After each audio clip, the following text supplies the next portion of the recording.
Are we up? Okay. All right. Waiting for it to tell me. Although my phone's probably going to die before this thing is up. Yeah,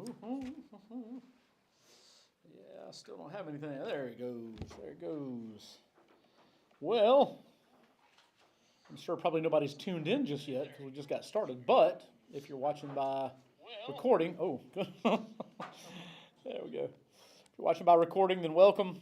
And then anybody else who joins in, welcome to y'all as well. Okay, Candace. Yes. Birthdays. Who we got? We have Mikey Martin today. Mikey Martin's birthday today. I wished him a happy birthday when he came in. Yes, I guess he's in there. He got here a little bit early, didn't he? A little bit. Seems like it. A little bit. How old is he today? Now that I don't know, but I'm gonna guess around 13. Oh God. That old, really? I mean, he's going in. He's in 6th grade right now, so. My goodness. It'll Okay. either be 12 or 13. Oh God. Well, Somewhere in there. he shares a birthday with a few interesting people. Not many, but a few.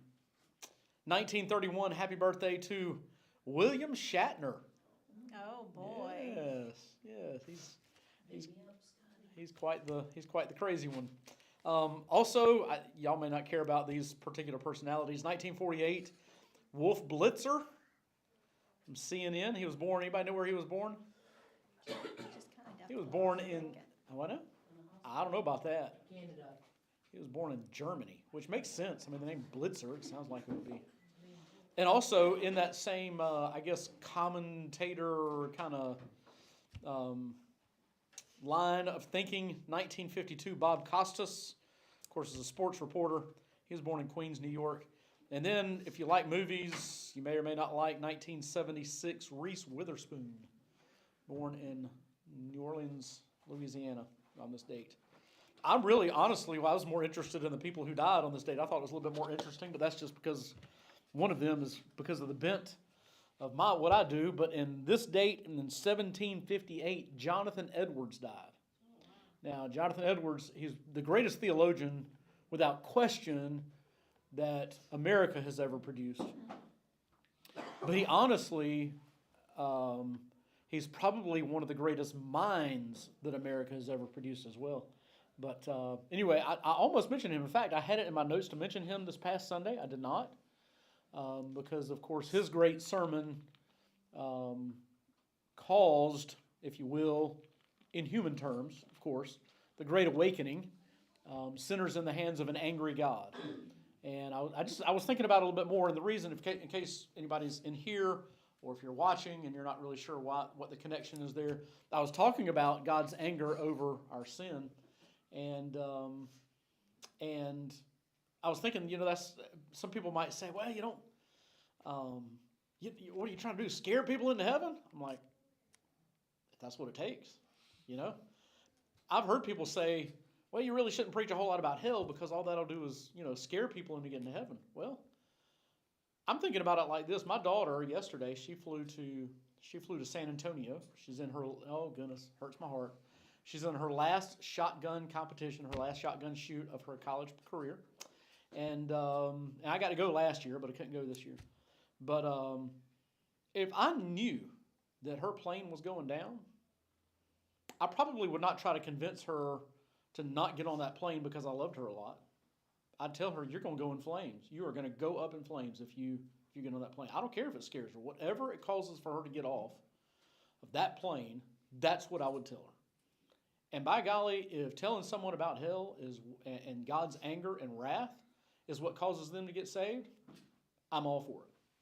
That's just me. So anyway, that's what sinners in the hands of an angry God. I've told a couple of things about that just through the years. Number one, that of course people were. I mean, they were getting saved left and right because of this. His graphic portrayal of what the wrath of God would be like in the life of an individual. And number one, I'm told that people were coming down to get saved before he ever finished his sermon. He couldn't even get through with it, and people were coming down. They were wanting to get saved and all that. I was also told a couple of things about him. First of all, that he he was oddly enough, he was not a fiery preacher. He preached by reading his manuscript of his sermon. And it was really not, it wasn't flamboyant or any of that kind of stuff. He just read the thing. But what was really funny about mixing those last two facts up is that people were coming down to get saved. He'd be in the middle of the thing, and he would make them go back and sit down until he finished the sermon, and then they could come down and be saved. So I just thought that was kind of funny.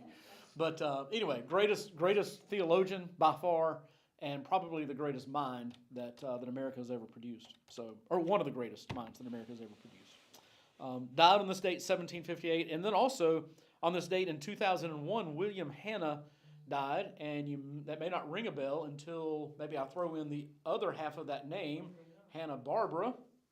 And of course, the creator, William Hanna was the creator of people like Tom and Jerry and Scooby-Doo, and you probably know those names. Anyway, he died on 2001 at the age of 90. By the way, Jonathan Edwards was only 54 when he died. That means, golly, I've already outlived him.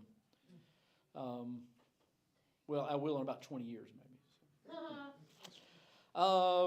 Few events that I thought might be interesting. I was hoping that your mama would be in here. On this date in 1861, the first United States nursing school was chartered. 1941, James Stewart was inducted into the Army. He was the first major American movie star to put on a uniform, military uniform in World War II. James Stewart. It's a Wonderful Life. Yeah, It's a Wonderful Life. Yeah. Jimmy Stewart. What's the other guy? Audie Murphy. That's who I was thinking of. Oh, But yeah. that wasn't today. James Stewart. 1957. This was before my time. I'll say that. Elvis, All Shook Up was released. I thought that was kind of funny. Yeah. So, and then also in the realm of music, 6 years later, on the same date, 1963, the Beatles released their very first album. Anybody know what their first album was? I'm not a huge Beatles fan, so I didn't.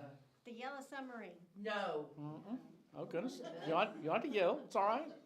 She just got it wrong. Twist and Shout or something? It's the album. The album. Yeah. I don't know what songs were on it because again, I'm not a follower of theirs. Please, Please Me. Please Please Me, yeah. Whatever. So anyway, I said the one song I knew. that's what now? I only said the one song I knew. Yeah, that's right. Yes, since I'm not a big fan or whatever, big following. Okay, take out your Bibles if you'd like. Take out your little Route 66 book and turn over to 2 Thessalonians. And if you have a hard time looking for that, it's right after 1 Thessalonians. Okay? Glad it could be a lot of help. 2 Thessalonians, we're going to do an introduction to 2 Thessalonians. If you want a copy of it and you don't have one, we can send you an electronic copy if you'll just give us your email, supply that to us. You can do that in the comment section, and we'll get that to you. Not tonight, a little bit late tonight, but we'll get that. We'll get you all of them, as many as you want, up to 2 Thessalonians, so that you can catch up to us. All right. Okay, everybody good? Everybody ready? Everybody got a pen? Who wants a pen? If you're watching at home, grab a pen along with your book. Okay. And now that you're in here, I have something that I wrote down just for you. I couldn't stand to not tell you. It was on this date in 1861 that the first United States nursing school was chartered. Yes, because I knew that would transform your whole world. Okay. All right. If you're watching online, it's because Ann was a nurse. Okay. Introduction to 2 Thessalonians. Who wrote the thing? All right. Who is the author? The authorship of 2 Thessalonians is questioned much more than that of 1 Thessalonians. Early Christian writers fully supported Paul as the author. However, more recent scholars objected to this for a few reasons. Number one is vocabulary. This letter has 10 words and several phrases that are not found in any other of Paul's letters. The style is different. It's more formal than expected. And you think about it, when you say more formal than expected, he's already written them one letter. you would think the second letter would be even less formal than the first, and yet it's more formal. So why go in that direction? Also, the doctrine. If you want to read about the man of lawlessness, that's found in 2 Thessalonians, and that's the only place that he mentions that. Why? Why wouldn't he talk about that anywhere else?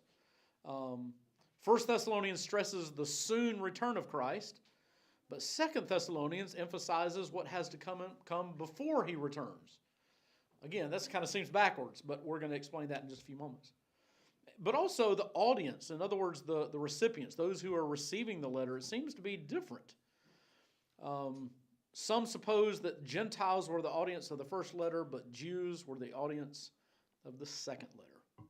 So those are just a few reasons that people, and again, there's nothing wrong with questioning that and really looking through and trying to dig deep and trying to make sense of all that. Nothing wrong with that. It just kind of led them to a different conclusion than what they had been taught growing up. But really, when you think about it, and we could answer each one of those, we're not going to take time to do that, but these arguments really aren't that convincing. And most scholars, people who are smarter than I am, they still hold to Paul as the author of 2 Thessalonians. There had been letters that were circulated that were imposters of Paul's. In other words, they claimed to be written by Paul. In fact, he acknowledges that in chapter 2 of the second verse of chapter 2. He acknowledges that there were letters that had his name signed to it that he was not the author of. This book does claim at the beginning and at the end to be from Paul, and so there are just several reasons that we think Paul wrote it, and so we're going to stick with that. Now, about the namesake, about the city of Thessalonica, we talked about that last week when we talked about 1 Thessalonians. Not going to cover the same material, refer back to that. Again, that's why you have a book. It's kind of all contained there together. And so even if you're watching at home, I would encourage you to, if you're going to get a copy of 2 Thessalonians, go ahead and request a copy of 1 Thessalonians as well to make sure that, because it's just cohesive. They just kind of work together. All right, the date of writing. Some scholars have suggested that 2 Thessalonians was actually written prior to 1 Thessalonians, or you can say before 1 Thessalonians. The best evidence, however, really places him in the order that we've got him right now. And we're going to talk, when we talk about the recipients, we're going to talk about how this interaction went between Paul and the church at Thessalonica. Because of the similarity of 2 Thessalonians to the first letter, we can assume that it was written not long after 1 Thessalonians, maybe about 6 months later. But even still, some people say that it was written just weeks or even days apart. It didn't even take that long. The situation and questions in the church seem to have been the same. And so Paul probably wrote 2 Thessalonians in 51 or 52 from Corinth, sometime after Silas and Timothy returned from delivering the first letter. Now, I just find that a little bit humorous. Can you imagine them making that journey from Corinth all the way to Thessalonica? Take that journey, hand them the letter, maybe read it to them or whatever. You go back to Paul. Paul says, here's another one. I'd have been like, couldn't you just give me both at the same time? Come on. But really, probably more than likely, my guess would be that they came back, they maybe gave a report on what they had seen, the reactions to the first letter, those kind of things. And Paul was like, oh, okay, well, let me correct a little bit of that, as you'll see in just a few minutes. So let's talk about the recipients here. Here's kind of a timeline probably of Paul's correspondence with the Thessalonians. Went probably a little something like this. Paul founded the church of Thessalonica, and we said this last week, on his second missionary journey. We know that out of the book of Acts. Now, something went wrong. They had to, because of persecution, Paul and Silas had to flee Thessalonica and go to Berea. Since Timothy's not mentioned about that in Acts chapter 17, it's possible that Timothy stayed in Thessalonica and went back to Philippi and then rejoined Paul and Silas in Berea. Forced from Berea because of persecution again, Paul goes on to Athens, and he leaves Saul and Timothy in Berea. Paul sent word back to Berea to have Silas and Timothy. He goes back to him and says, hey, come to Athens. Meet me in Athens. So Timothy joins Paul in Athens, where Paul sent him back to Thessalonica. It's just this network going back and forth. Now we don't read about that here in 2 Thessalonians. We don't read about that, anything about Silas doing that. So it's possible that he went to Philippi and Timothy went to Thessalonica. From there, Paul moves on to Corinth. And Silas and Timothy eventually join him there in Corinth. And Paul writes 1 Thessalonians in Corinth and sends it by way of Silas and Timothy, as we mentioned. And when they get back there, they report to the church about the church. And Paul writes 2 Thessalonians to further address matters there. It's a lot of the same matters, but because of maybe some confusion or some bad reaction or whatever the case, he needs to clear up some matters. So what is the outline to this thing? First of all is just a greeting. Again, thanksgiving and prayer for their spiritual maturity so that he can go beyond just, hey, guys, you need to be not living such an immoral life. You know, he actually gets to dig in deep to something like the second coming. So, praises them for their spiritual maturity. Next is instruction concerning the day of the Lord, which is the second coming. That's a biblical phrase referring to the end times. Instruction concerning conduct. This is because he's coming again. This is how you want to live. And then the conclusion. All right. What do we want to learn? The theology of 2 Thessalonians. Let's see. Okay. The end times. First of all, and really a lot of it has to do with this, 2 Thessalonians was written mainly to clear up misconceptions about the second coming. And some of those misconceptions were probably raised by his first letter, honestly. Not that it wasn't clear, but a lot of times we can get clarification because we have both books there together. Well, they only had one, and they're like, well, wait, this answers this, but then it raises this question. You know how that goes. And so he writes again to answer those second rounds of questions. In fact, 18 out of 47 total verses, that's 38% of the book, deals directly with this subject. And a lot of those other verses are based on this subject. So if you want to know about the second coming, 2 Thessalonians is your book. Like, this is more understandable than the book of Revelation, right? So Paul's direct teaching on the matter informed the readers that before Christ returned, a great apostasy would occur, and the Antichrist, the man of lawlessness, would be revealed. So this instruction balanced the imminence of Christ's return emphasized in Paul's first letter. So underline the word balanced. And let me also make sure that we understand what does the word imminence mean in that sentence? He wanted to balance the imminence of Christ's return. What does that mean? How soon? Imminence means it's like right on top of us. It's imminent. It's happening. Okay? And so understand the tension that is here that he's creating. In the first letter, he's like, he's coming and he's coming soon and you better be ready. Well, they get this thing about coming soon and like, who knows? I mean, I don't know. I'm just kind of imagining in my mind.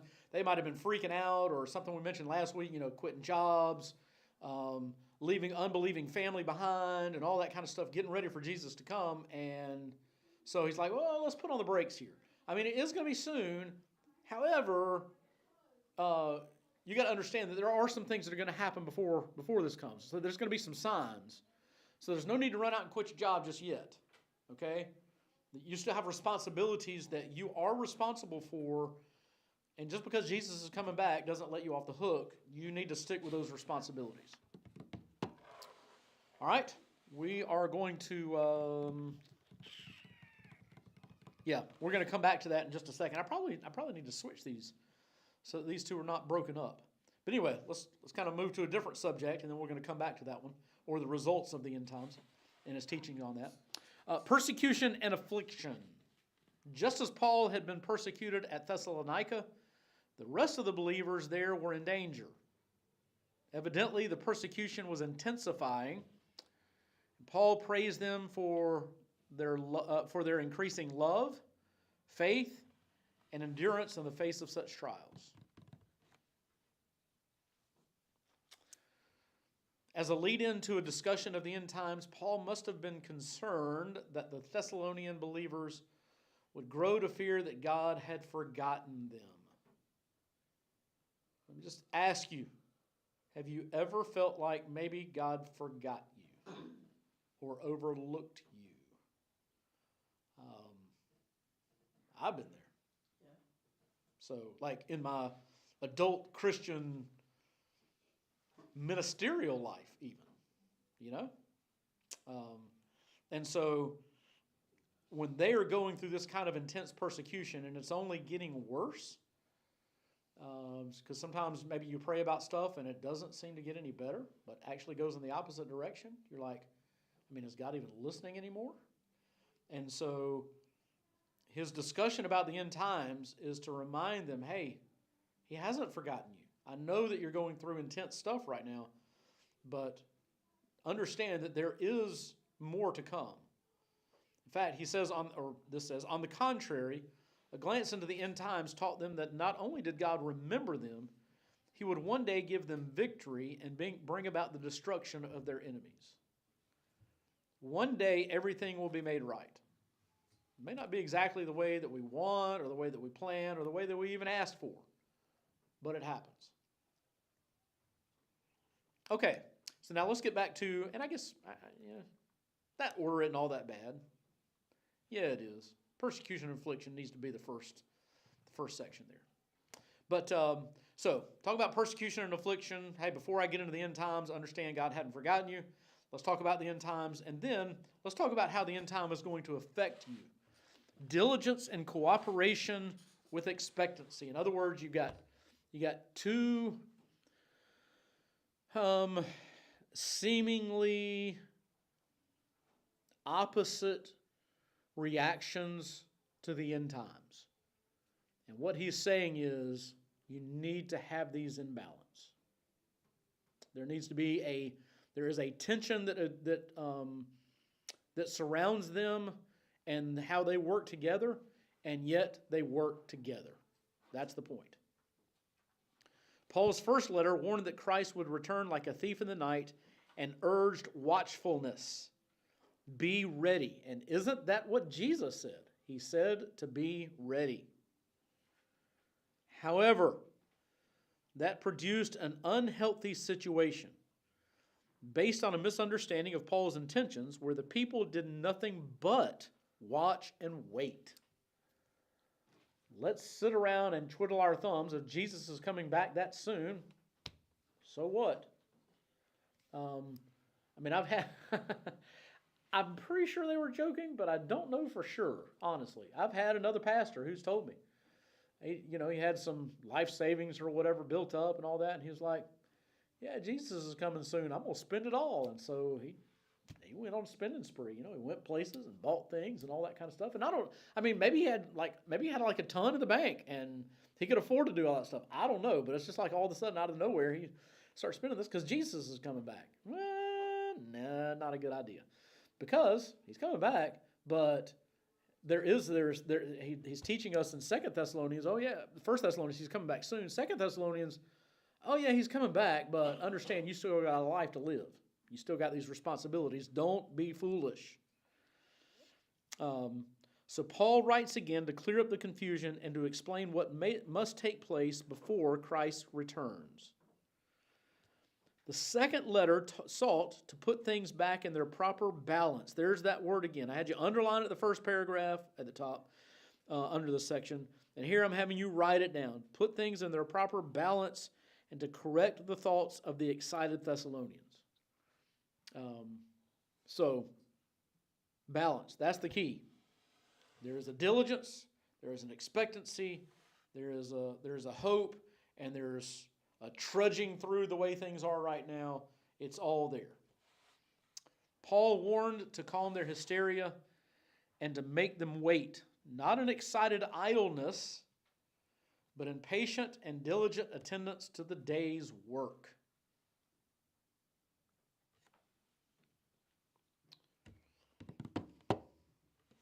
Now,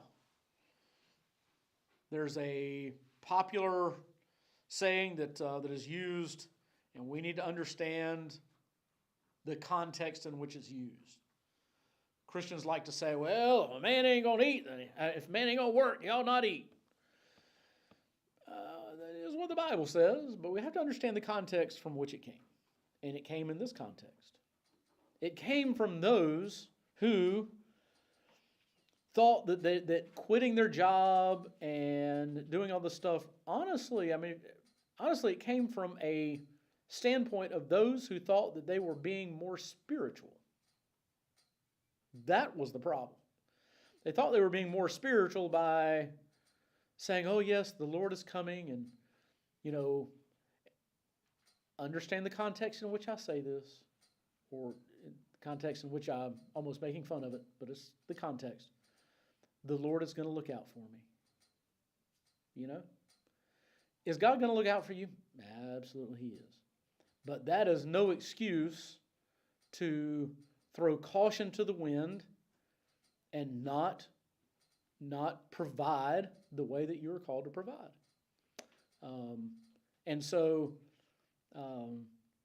So he's saying, y'all need to get back to work. Stop relying on everybody else to take care of you. I know it sounds spiritual for y'all to say, well, hey, God's going to take care of it, and God's coming soon, and I'm just trusting Him, and I'm just believing in Him, and so I'm going to quit everything and all that kind of stuff. That's not how it works. There's got to be this idea of diligence and permanence and working through that, and at the same time, trusting God.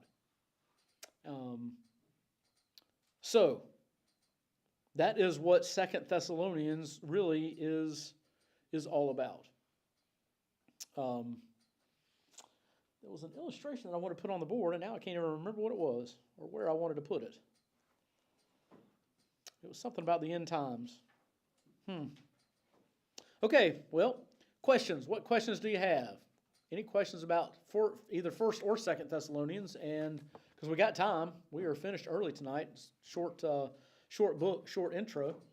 I do have Okay. I don't know if it's much a question, comment, or both, but I've always been confused, but why would Paul say Christ would return like a thief in the night? Because a thief is the opposite of Christ, so why would Christ come back? And a thief is evil. Well, so why would He come back like in the manner of somebody who does that sort of stuff? Well, Jesus used the same illustration, pretty much.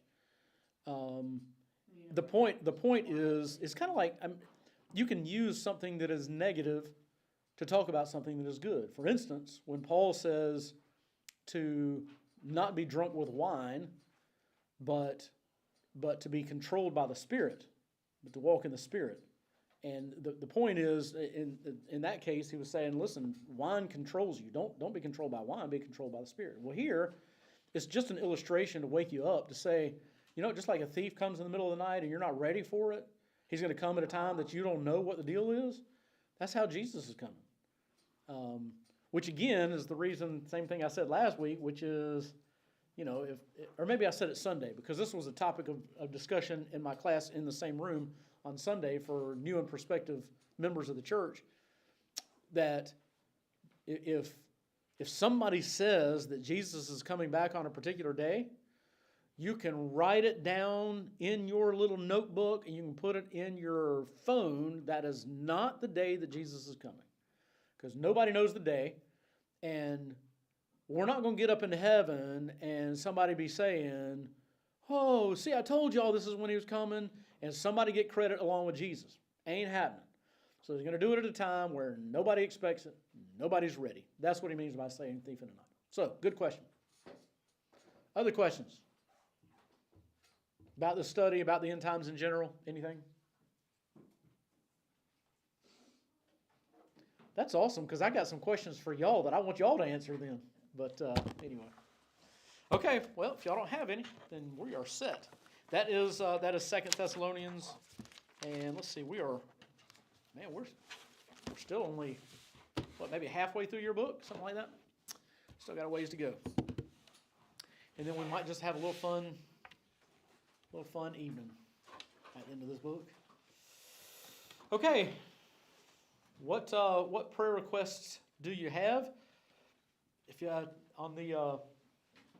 if you're watching online, if you can begin to type your requests in on the in the comment section, we'll get those and we'll cover those before the night is up. As y'all are thinking of some here in the room, let me just make an announcement or two. This coming Sunday is we're going to be having our Easter extravaganza, which is basically our Easter egg hunt. It is for the community, so be sure and go out and invite folks. And speaking of inviting, I don't remember if I think I gave all my cards out. I meant to bring some cards in here with me.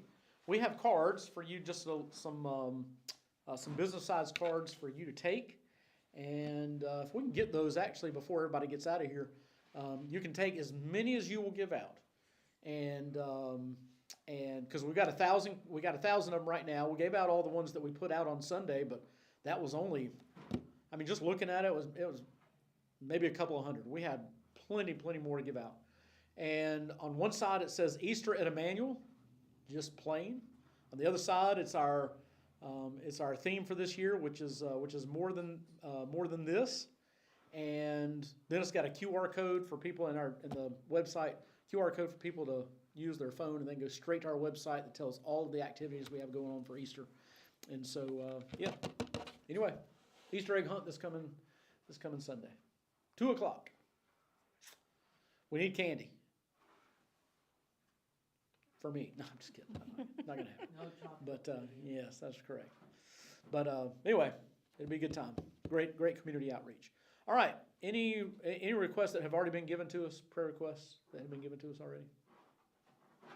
Ray Neff? Oh, yeah. Ray Neff talked with his daughter day before yesterday, and Ray took some kind of medication that was totally unrelated to this, but he took some medication, and he had an adverse reaction. And I've never heard of this. It burned his body, like 90% of his body. He is at in a burn unit in a hospital in Augusta, and yeah. So anyway, be in prayer for Ray. He already had some issues going on, but anyway. What other requests? Any others that have come in? No. Okay. What requests y'all got in the room? Yes, ma'am.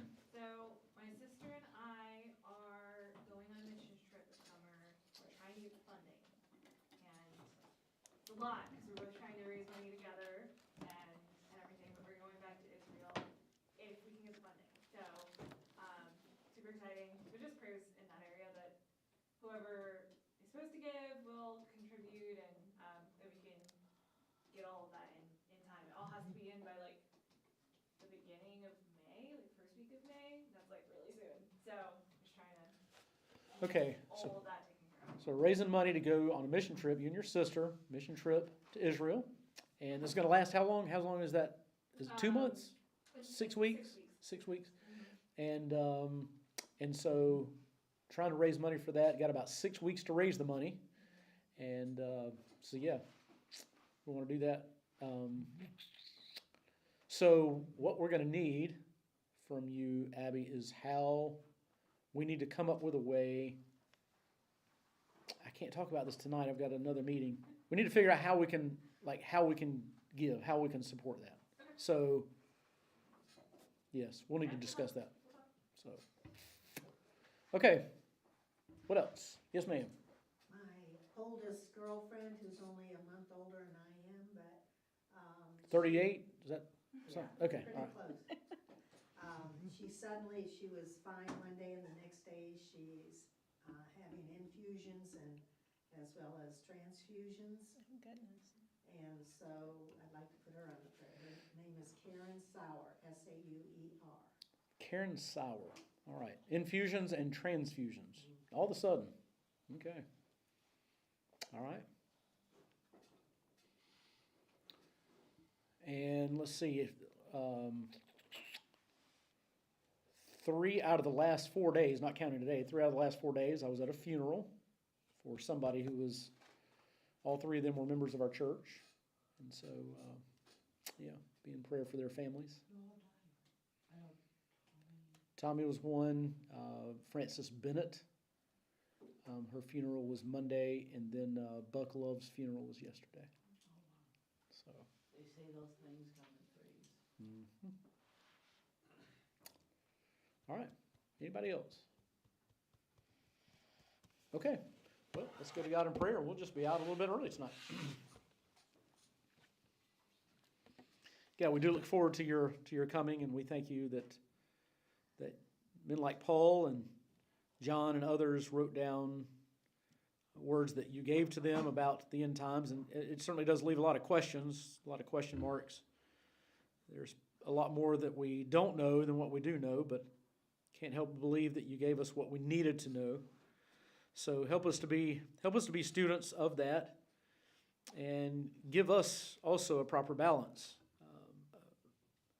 where we are interested in it and we are looking forward to it and praying for it as we see at the end of the Bible, that we desire for it to happen, and at the same time it doesn't take up an unhealthy amount of our thought time and energy, and we don't react to it in ways that would make us basically no good here on earth anymore. Just give us the right way to live in light of the things that you have taught us. God, we until that time we have to deal with some difficult times. Thank God we get to deal with a lot of good times as well because of your blessings in our lives. But Lord, for those times when we're struggling and when we're in sorrow and when we're bewildered and disillusioned, and for some even depressed, our prayers go out to those who are kind of walking through the valley right now. We pray for these families of those who have passed on, for those who are dealing with difficult situations. We're excited about Rebecca and Abby and their opportunity that lies before them.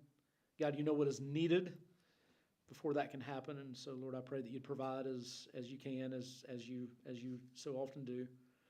That you'd provide and that you'd give them open doors to be able to go and share the gospel with people who are in need. And Lord, help us to also look outside our own back door and our neighbors and the people that we come in contact with every day. Help us to see the mission field that is right in front of us. You told us to reach Jerusalem all the way to the uttermost parts of the earth, and so help us to be obedient, not to one or the other, but to the whole gamut. And so whether that's supporting these two ladies or possibly going ourselves, may that be in conjunction with what we do right here in our own home. And so God, give us eyes to see the divine opportunities that you put right in front of us. Even if it's with something as simple as a business card, use that for eternal purposes as only you can. And God, we do look forward to Easter Sunday and the joy that is there, and hopefully the increased attention on you and on spiritual matters, and help us to take advantage of that for the sake of the gospel and for the sake of your fame. Thank you for our time together tonight. Thank you for the church where we can strengthen one another. And God, I pray that that's what happens as we leave to go out and go our separate ways. May we feel a sense of encouragement until we can get back together again on Sunday. In Jesus' name, amen. All right. Thank y'all for being here. Thanks for joining with us online, and we will see y'all Sunday.